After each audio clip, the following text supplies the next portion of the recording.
Welcome, everybody. My name is Danny. I'm a compliance technician here at WGR. Thank you for joining us with the Stormwater Awareness Week. This week we have a presenter, TJ, here with Water Tectonics. And real quick, TJ, before we get started, could you actually just share a little bit of what you do exactly, just so everyone can understand what your experience is?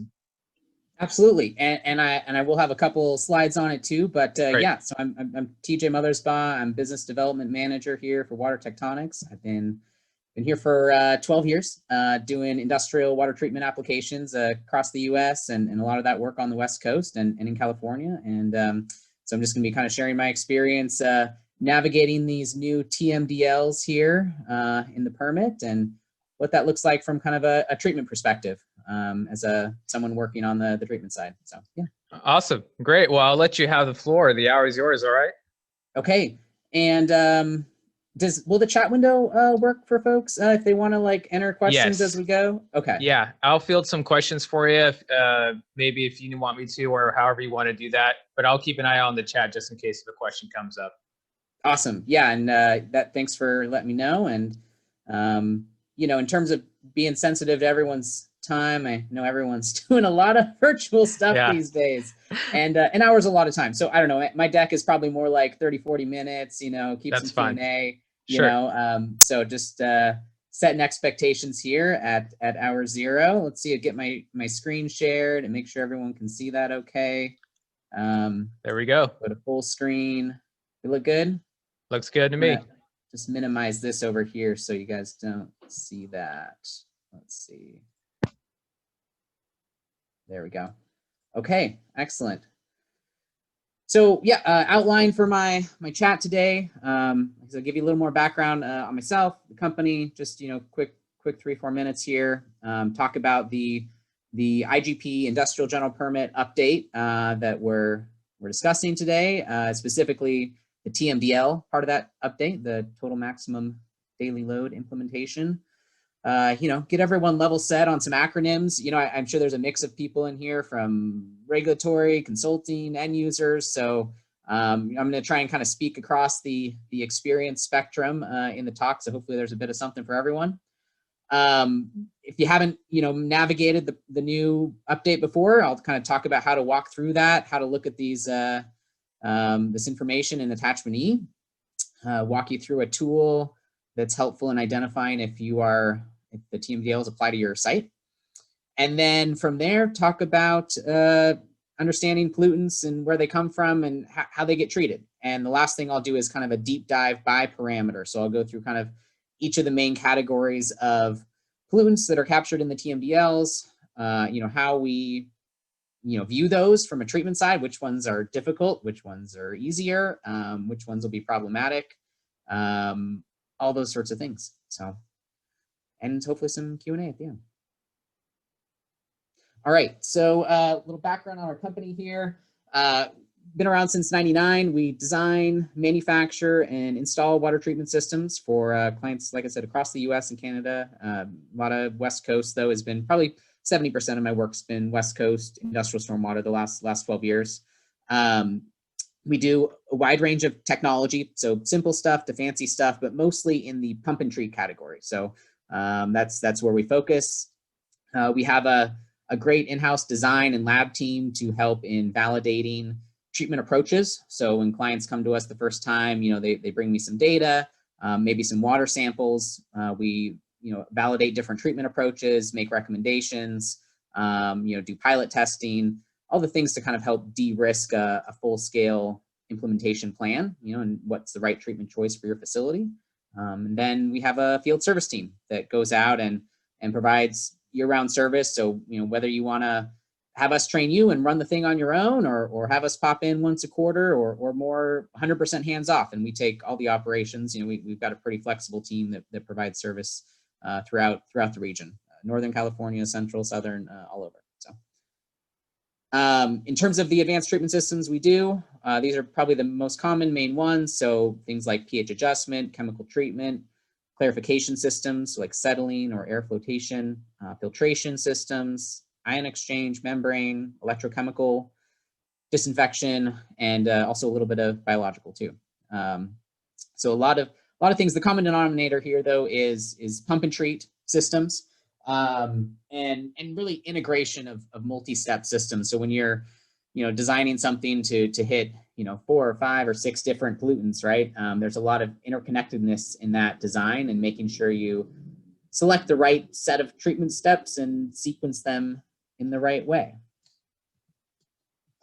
And then just some of our footprint, California, in my experience, and really anywhere, really comes down to local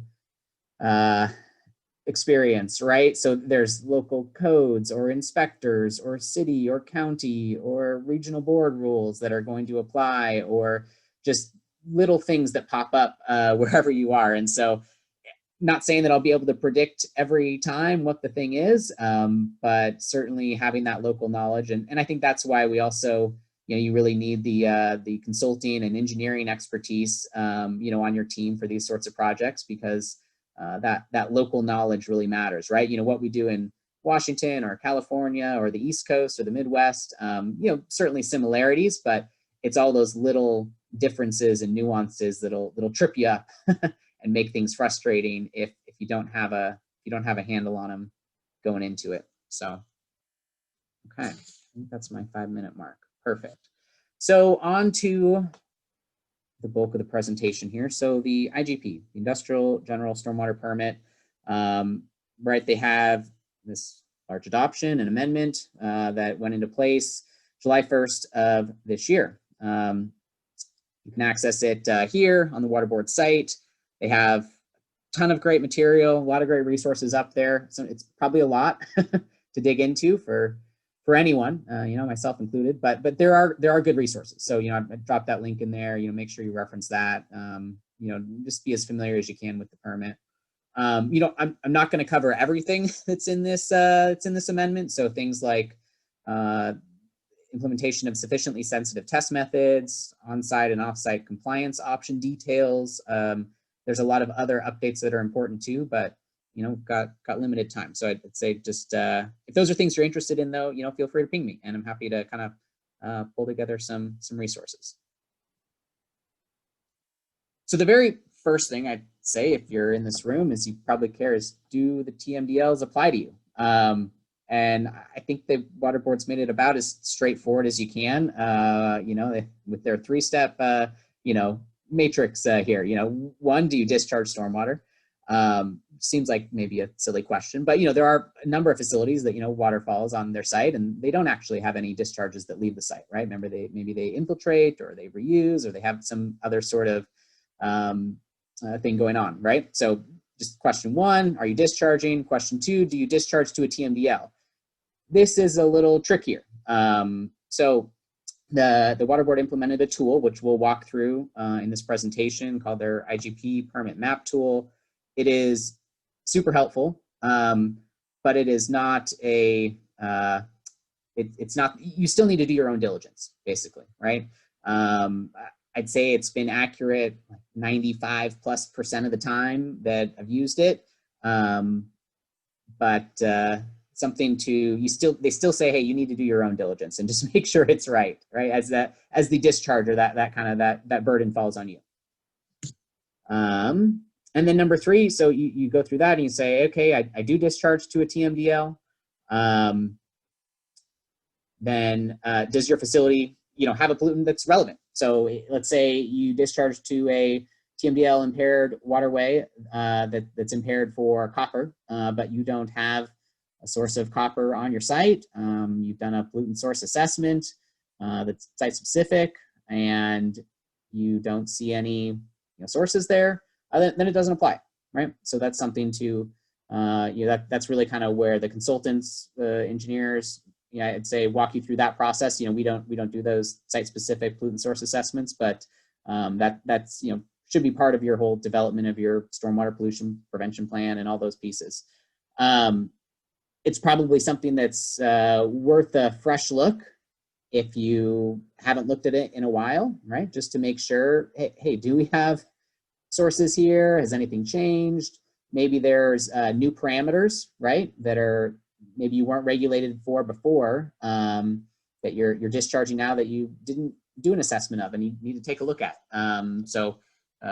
Yeah, that's recommendation there. All right, so let's say you figured out that, I mean, I guess if you figured out it doesn't apply to you, then you can probably just log off and go on to your next thing. Let's say it does apply to you. Now you've got a whole new set of terminology and tools to look at and manage here, and the world of acronyms, as every professional area is, right? So IGP, start with the simple ones: industrial general permit, TMDL, total maximum daily load. Just what that means is that, hey, there's a water body, let's say a creek or a bay, and the water board and/or EPA looked at it and said, there is too much copper, or there is too much E. coli, or whatever in this waterway. We need to reduce it. So we're going to come up with a plan to improve water quality and reduce it in a number of ways. And one of the ways that gets implemented is through general permits, like the industrial general permit. So it's not the only source, right? It's not the only way that they're planning to reduce loads to this waterway, but it is one mechanism on how they implement that. In the old permit, or not the old, but the existing just general permit, you have the numeric action levels, which you're probably most familiar with, right? Your kind of your benchmarks. So you have a target for zinc. You miss that target, repeatedly. You can elevate from baseline to level 1. You miss it another year, you can go from level 1 to level 2. But exceeding these parameters isn't a violation of your permit. You need to respond adequately by taking ERAs, exceedance response actions, that are appropriate. But you're really kind of in the driver's seat in developing those, proposing what you're going to do, trial and error, sending those to the water board. Sometimes there's certainly some collaboration on those items and some feedback from the water board on what they might expect, or really if there's serious issues, you may have a third party involved, litigation, and then the conversation really changes dramatically, and the rules as well. They could really be driving a very different plan and narrative. So, but that's really kind of independent of what's going on in the permit here with these exceedance response actions. So in the new TMDL amendment, you've got what are called TNALs, which are basically TMDL-based numeric action levels. So that means, hey, you've got a new target. So instead of zinc being 0.26, it's now 0.09. And so you've got this new target we want you to hit, but exceeding it isn't a violation of your permit per se. Just we got a new goal for you, and it's lowered typically, right? I would group these three together, right? The next set of acronyms is around numeric effluent limits, or NELs. And this is, okay, we have a new number for you, and exceeding this number is actually a violation of your permit, which in a general permit, this is a pretty new thing. Not really any other, many other instances of this really anywhere in the country, where you have a general permit that has numeric effluent limits and not benchmarks or action levels. So it's significant, right? Instead of a exceedance response action, they ask you to take, now I've just made up this acronym because I don't think anyone's using it, but people probably will eventually, a WQBCA, or a water quality based corrective action. I'd say that's in writing very similar to an exceedance response action. They've just grouped it in a different way. They want to say, hey, this is not, it follows its own path, and basically you're saying, hey, what am I going to do to address this NEL exceedance?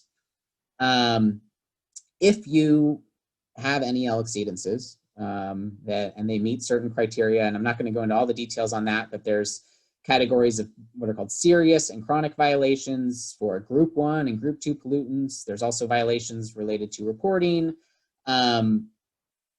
If you meet those criteria, then you can be subject to these minimum mandatory penalties, and they can be per parameter, per time period, at $3,000 per item. So, if you have multiple parameters, that you're exceeding for in multiple years, maybe in multiple areas, right? They can kind of start to stack up. And from what I can tell, the water board is still kind of developing guidance on exactly how this is going to be implemented, how they'll interpret some of these different violations, but it's significant, right? So something to look at. If you are in the position, you've come this far, you've said, hey, I have TMDLs, I don't expect to meet them, or I'm concerned about meeting them, and I think I need to take some additional action. You have this tool called the time schedule order, or a TSO, which is something that you should probably look into if you're concerned about one of these areas. So what that means is basically you get some extra time, right? These are administered regionally by the regional board, so there can be some variability, but really most of the TMDLs are in the LA area, so it's going to be region 4. You know, there's really only a couple down in San Diego and a couple in the Bay Area, but they're going to say, hey, you know, just tell us a bit about your facility. How much time are you asking for? What pollutants are you asking for an extension on? What interim actions do you plan on taking during that time? You know, why do you need this extension? You know, are all your other materials up to date? And from what I've seen in, you know, the water board's, you know, presentations on this, you know, they've got, maybe 70, 80 of these requests so far. They expect a lot more. They're, you know, they expect to, the goal is to approve the requests in kind of a mutually agreeable, collaborative way, right? So the request needs to be reasonable, you know, how they determine that, you know, you kind of have to make your case, right? You know, kind of say, hey, why you need this extension, why you need the amount of time you need, all those things. You know, they said that probably take between 6 to 10 weeks to get some approvals for them. You know, there's probably going to be a big backlog coming up. So if you're thinking about this, I'd say get it in soon. But yeah, it's a great tool. And really all this does is it shields you from minimum mandatory penalties for the period that the TSO is granted. And that there's a time range of here of like 1 to 5 years. I'm going to guess that most are going to get granted in that 2 to 3 year range. Maybe for the really big sites, you know, 4 or 5 years, but I think most are going to be in that 2 to 3 window. You know, you get the minimum mandatory penalty shield, but it doesn't shield you from any of the other third-party potential items here. You know, the last note I'll make here on third-party, you know, third-party lawsuits, NGOs, all that kind of stuff is that they will look at a exceedance of a numeric effluent limit, right, as a much more serious issue, right? Because they can just point to that and say, hey, you know, the state says you're out of compliance with your permit. You know, there's a bright line, you know, in the sand now. Whereas, you know, the NALs were, well, we're trying, right? It's a target, you know, exceeding it isn't a requirement. So they have to show that there's kind of gross negligence beyond, you know, in your response actions as well. So this is a tougher bar, and it gives them more leverage if you're in that kind of situation. So something to be mindful of there. Just a little heat map here on all the different TMDLs. So these are all of the 36 TMDLs. These are the pollutants that are covered in them up here. The orange ones are NELs and the yellow ones are TNALs, just to kind of give you a sense. It's about, you know, 50-50. You know, most of them are in LA, like I said. Some, you know, 9 of the TMDLs only have 1 pollutant. The Dominguez Channel estuary is the most regulated one. They've got 8. And then here's kind of the most common, right? Copper, lead, zinc, and then the bacteria items, and then some of these other ones next. All right, I'm going to take a pause just for a second. Anything in the chat, Danny, or everything doing okay? No questions as of yet. Okay, awesome. I will keep rolling on here. So moving into the permit. So this is attachment E that goes over all the TMDL items. So a link here, right? You can navigate to, and then I'll just kind of walk through each of these headers. So you've got the TMDL, or think of this as like the waterway plan that we're talking about. And then you have the specific impaired water body or watershed that you're discharging to. So one TMDL could have like multiple creeks or waterways in it, right? So you got to make sure what is your receiving water. Then within this category, it will list the pollutants in that specific receiving water that have these TMDL items. Then it will list the new TNAL or NEL and what the value, what the new target is there. It'll list any additionally required actions. So, you know, this is kind of typically around how you're going to sample it. And I think the main thing here is that let's say you have a, you have a copper discharge issue, right? You're monitoring now kind of for a copper NAL per the original industrial general permit like you were before.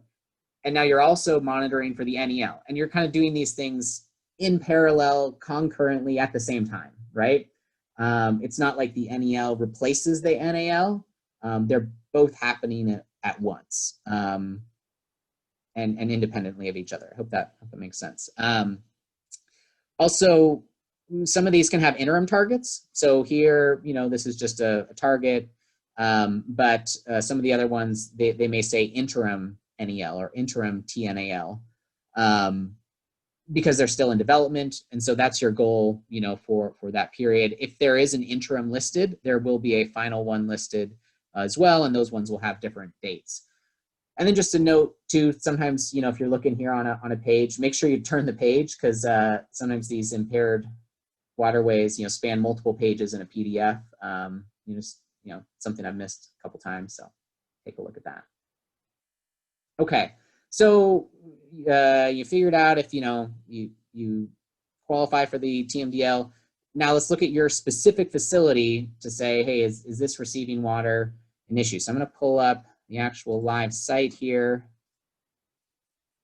Okay, and kind of a cool tool, and I put the link in my presentation, but you can see the water board regions, and you zoom in, and they've got the waterways, and then the TMDLs are the different kind of colored sections, right? Again, you can see most of them down here.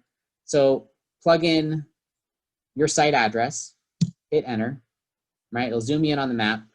And the one thing that was funky about this when I first did it that you've got to do is it's selected on your, it looks like it's selected on your site now, right?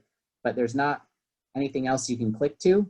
So click off of it and then click back on that dot. And now you'll see it says search result 1 of 5. And then use this little arrow over here to click through. And you can see, okay, this is Huck 10, Lower LA River. Click again, LA River nitrogen TMDL. Click again, LA River metals TMDL. Click again, and it relists the LA River nitrogen TMDL. I don't know, this one has like a 00 there and then a 000 here. I don't know, there's a few kind of funky things, but for the most part, like I said, it's right about 95% of the time. And now this right here, this Los Angeles River nitrogen TMDL, that's where you come back and you look at this section here for your impaired water body watershed, and you look right there and you map that up with your site and then see what are the pollutants, right? What are the new things I have in there? So I've got these steps in the deck here too, as this will all be shared later on. Continue, continue, continue. Okay, great. So,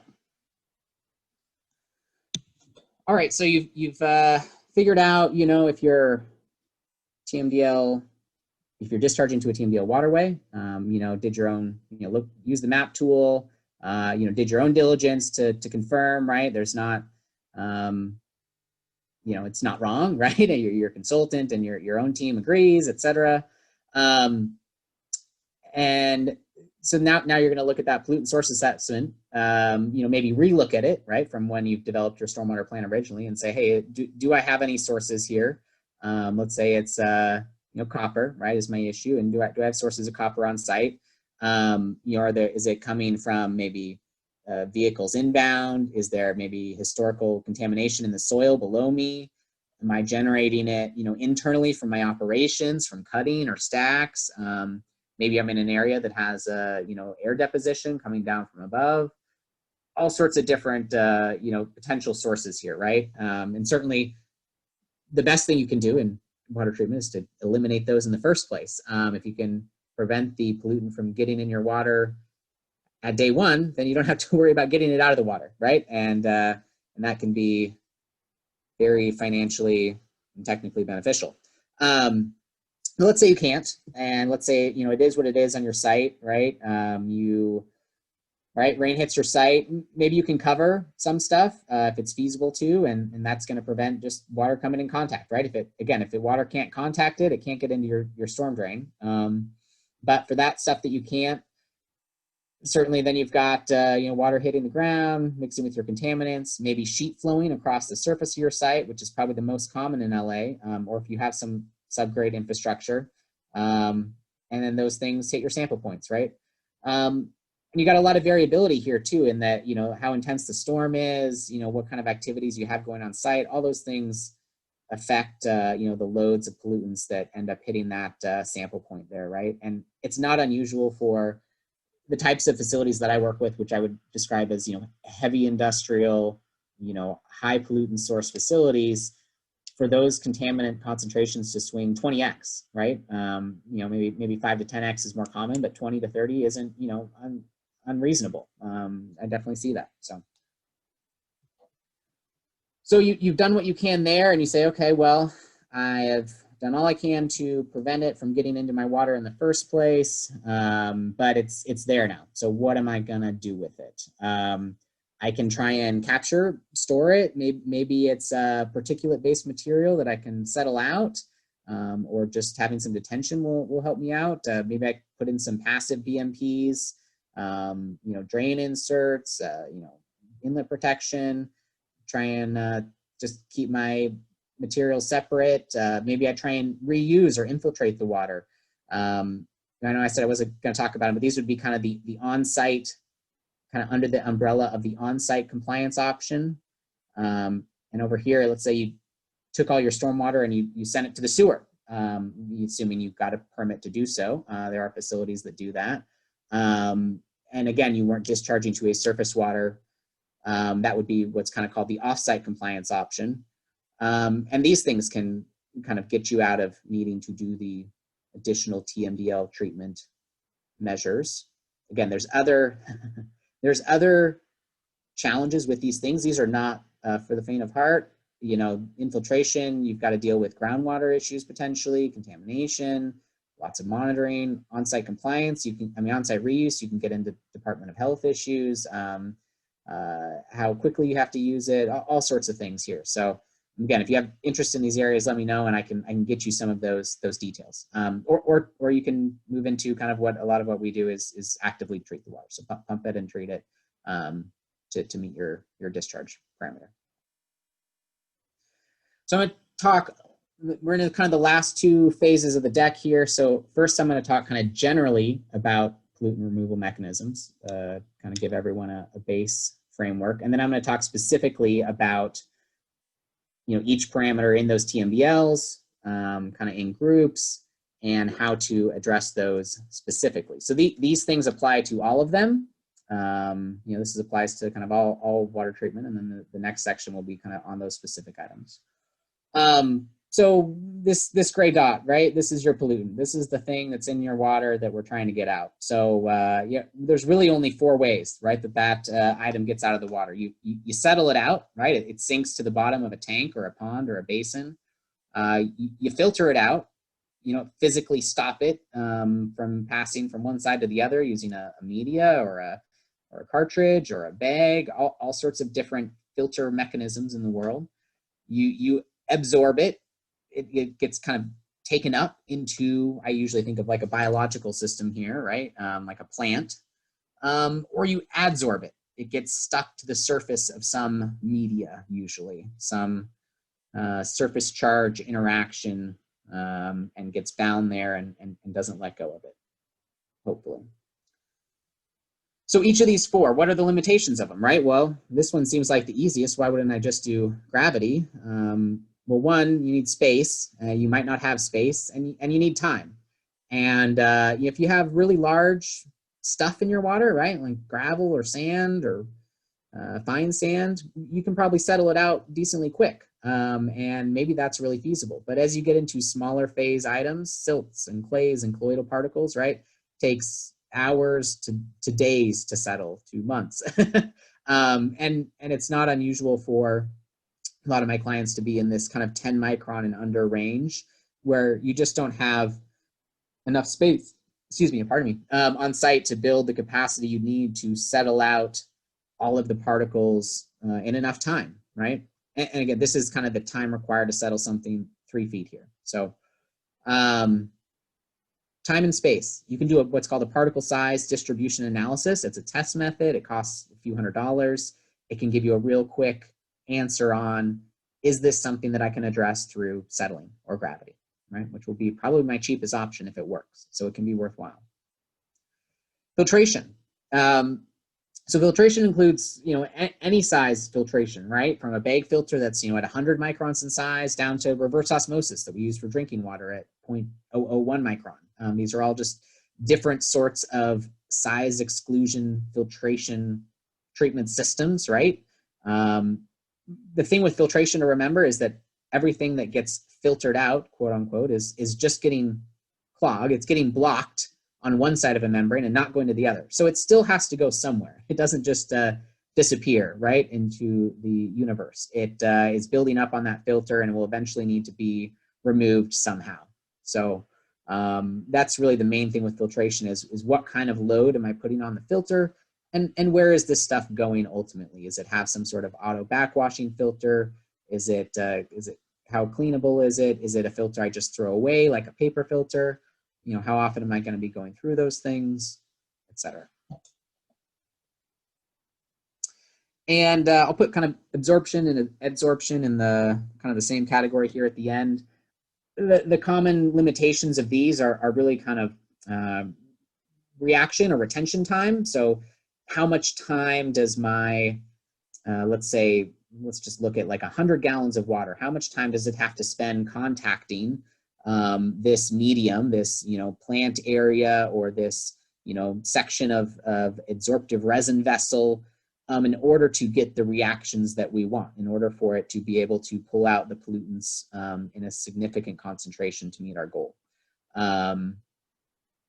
So that we'll look at things like what are called flux rates or bed volumes, empty bed contact time, or some of the terms there. But all kind of design principles that you'd want to look at to design something appropriately. So the main things, kind of right about to jump into the specifics here, but the main drivers I would say of treatment, of active treatment, of advanced treatment, of pump and treat systems are small particle sizes, dissolved phase items, particularly metals, and then things that I kind of put here in the specialty category that really aren't removed through conventional physical chemical methods and just require additional treatments. Like, for example, pH. If your pH is super low or super high, you have to add some hydroxide or hydrogen to balance it out. If you have a really high BOD, COD load, biological oxygen demand, chemical oxygen demand, you have to get some oxygen in that water, right? Balance it out. Something like selenium has very complicated speciation chemistry. It's not something that you can just look at the pH and say, oh, we just need the pH to be X and we'll get it out. It's got a lot of other factors too. So things in that specialty group. And the last thing here I'd say is, when we think about designing a system, you've got this variability on the front end, right? So you've got some average pollutant load. Maybe you have some max value that you've seen historically. Maybe you're concerned about that's not even your worst case, and that there's some max plus case here that you need to design for, and being reasonably conservative with designing your treatment system. You design a system, it has some set of fixed inputs and variable inputs, fixed being like the size of the tank or the filter or the pump that you buy, and the variable ones being, what media you can put in your vessels, or how much chemical to dose in the water, or things like that. And then the outputs of your system are going to be the wastes, right? The sludge or media wastes, or filters, or things like that. And then the treated water. And hopefully, well, everyone's goal is to spend as little money as possible and then have all of their values be 1 part per billion below their goal in perpetuity, right? That's the goal for everyone. But it's a challenge, especially with highly variable influence. So, what sort of safety factor are you designing for on that effluent? How clean are we trying to get it? you know, what's an acceptable level of cleanliness? You know, what sort of operational things are you going to put into place to monitor and manage that, et cetera. So that's kind of how I think about a whole system here. All right, on to the specific metals TMDL. Where am I at time-wise? Okay, 35. So I'll do about 5-10 more minutes on this. I'll probably go about 5 minutes longer than I was thinking here, but I think it's good to spend a little more time here. So the metals, I've ranked these for each of these next sections here, kind of in order from kind of what I view as hardest to easiest. You know, selenium, there's really only one. If you're someone with a selenium TMDL, ooh, I'm sorry for you. If you actually have a source of selenium and you're a discharger and all those things, it has some complicated stuff going on. You know, talk with me after. Nickel is another tough one. You know, it's really at some pretty low levels, and there's just not a lot of sites that have monitored for it before, and not a lot of people that have done things. So there's just a smaller data set in the world available for that. So I'd say that's a trickier one. Same thing with cadmium. There's just not as much data. Mercury is an extremely low target. Again, probably not a lot of people with sources of mercury here, but you know, if you do, something to look at. You know, next is copper, right? This is the most common one. I'd say it's probably the most difficult of the three most common ones, mostly due to the low levels. You usually have to do some sort of pH adjustment because copper wants to precipitate at slightly higher pHs, and maybe other treatments as well because it's a very low target that you're trying to get to on the copper. The zinc, I'd say it's a little bit easier. You have to do a lot more pH adjustment usually because zinc hits much higher on the curve. So there's more pH control, but it comes out a little bit easier, I'd say, than the copper. Sometimes the copper wants to complex with other organics, or just it has other tricky things sometimes in the water. The lead, I'd say that's the easiest. I have almost no one that has issues with lead. You know, less people that monitor for it, but those that do, it's always been, you know, a walk in the park. Lead precipitates more at, you know, neutral to slightly basic pHs. It's a lot more achievable. So, hey TJ, I have a question here in the chat. Yeah. Someone asked, what is your thoughts on mixing two treatment systems, like using a gravity/absorption system, like a small vegetative detention pond that leads to a treatment/filtration system? Kind of a dense question there. Sure, absolutely. Thanks for the question. So I would think of that, you know, vegetative detention pond, you know, if you're going to go to a treatment system, either way, are you using the pond just for storage, right, to kind of equalize out the flow to your treatment system, or are you using the pond to actually kind of pre-treat the water before it goes to the treatment system? If you're using it for pre-treatment, I'd say the biggest benefit is if you're using it for flow equalization. That's a great benefit. The second benefit is maybe you get some kind of trash or heavy solid separation, and you reduce the maintenance you have to do downstream on your treatment system. If you don't think either of those are as big of issues, I don't know that it's going to provide as much value if you're going to do the treatment anyways. I have seen people that have had kind of their treatment systems discharging to vegetated areas, and then sampling after those is probably the more common of the two that I've seen. So it being behind the system as opposed to in front of it. So, any other follow-up questions on that, let me know. None right now, but I'll keep you posted. Okay. Great. So that was metals. I'll group the next ones in kind of organic or carbon-based TMDLs. There's 6 here. I kind of said, hey, the two I encounter the most common are going to be your PCBs and your PAHs. These I encounter much less rarely. You know, these are pesticide, insecticide type items. This PCB limit, it hits in a couple areas in LA, and it's super low. I mean, it's like magnitudes lower than the lowest limit I've seen in California.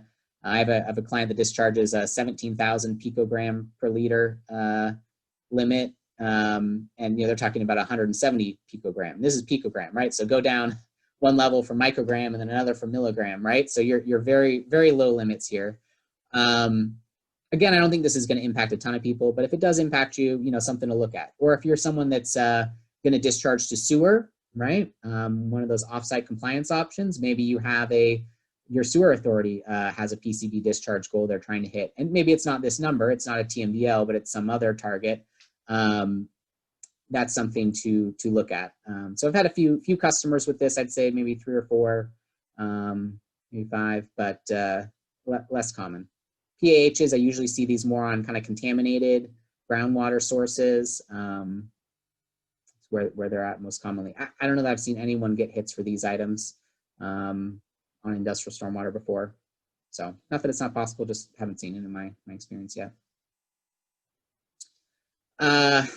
Nitrogen based TMDLs. So there's 5 different ones here, and just kind of I grouped them here, right? So nitrate is the NO3, nitrite, NO2, and then you've got the N plus N, which is these 2 combined. And then you have one for ammonia, and then you have one for just what's called nitrogen, which is these 3, nitrate, nitrite, and ammonia nitrogen, which is the most common one. All of these items pretty soluble in water, not usually pulled out through conventional treatment steps. So when I mean conventional, settle, filter, chemical coagulation, pH adjustment, those sorts of things, you usually aren't going to pull these out. We're usually addressing these at the very end of a treatment train in a highly targeted way, using a specific resin or media that's targeted for their removal, right? So it has binding sites that specifically target these anions, these negatively charged or neutral items. So I would say these are definitely challenging. They're not, the treatments for them work well. You have to have good pre-treatment, but you're usually going to need some advanced treatment in addition to a polishing resin. So it's, there's a lot of steps. So phosphorus TMDL. So this one, there's five TMDLs here that have these, and these are pretty low numbers. Just to give you a comparison, like in the Washington State General Permit, they have a phosphorus benchmark of 2, and the range of targets here in these TMDLs is 0.16 to 0.64. You can precipitate phosphorus, using some coagulation chemistry, but I've seen the sites we've worked at, kind of the lower bound of those systems would be kind of 0.4 to 0.5, right? So you're hitting your numbers and maybe not hitting those lower ones. In the lower ones, you really, again, it's kind of like, I think of it like the nitrate, the nitrogen. You're going to need a phosphorus specific, resin or media step that targets that. You can also analyze for what's called orthophosphate. The permit's only for total phosphorus, but orthophosphate will give you a sense of it's kind of like dissolved phase phosphorus, like a dissolved metal, right? It's basically that's available kind of biologically in the water. That'll give you a good sense of how difficult your problem is. If it's, if 100% of your phosphorus is orthophosphate, probably going to be much more difficult. If not much of it is, then maybe you'll have a chance at removing it just through entrainment in your solids and your flock and your other ways of removing pollutants. So,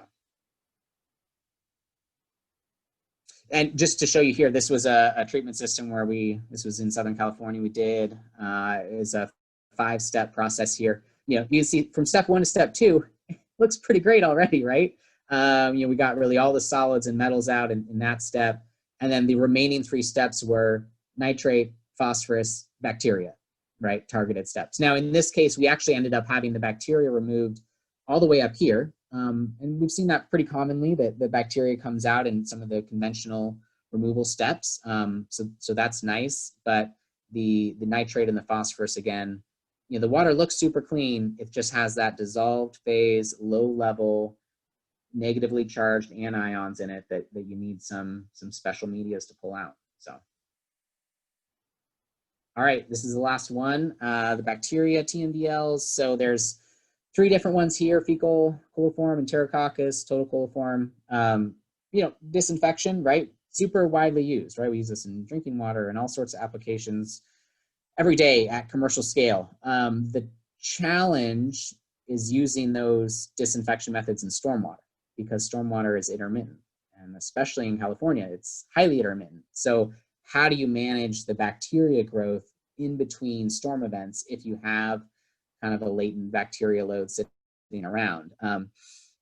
that's the challenge. So you can use chemical methods, you can use, you know, UV or ozone or other disinfection methods, but there's not a lot of people doing it yet at full scale. There's been some that have piloted it. I think folks are wary of it, even though it is, you know, I'd say very commercially scalable and widely available. It's just one more thing to manage, right? On what is already likely a difficult system and situation. And your water has to be highly clear for something like UV to work on. Like even these waters here, which look, you know, similarly clear, this water here would actually not be clear enough for UV. It wasn't really until we got down to here that it was what's called UVT, UV transmittance, was high enough for the UV to be effective. So yeah, so there's options. I would say they're probably a little bit challenging, and you know, managing that biology in between your storm events is something to be mindful of. So there we go. That's my deck. My contact information. You know, this was really just a primer on some of these topics. You know, I'll probably you could have a whole day on a lot of these things, but just wanted to give folks kind of an introduction to some of those items that are going to be relevant, right, for those navigating the TMDLs here in the coming years. So good luck to all, and if there's any other questions, I will stick around for however long here. So Awesome.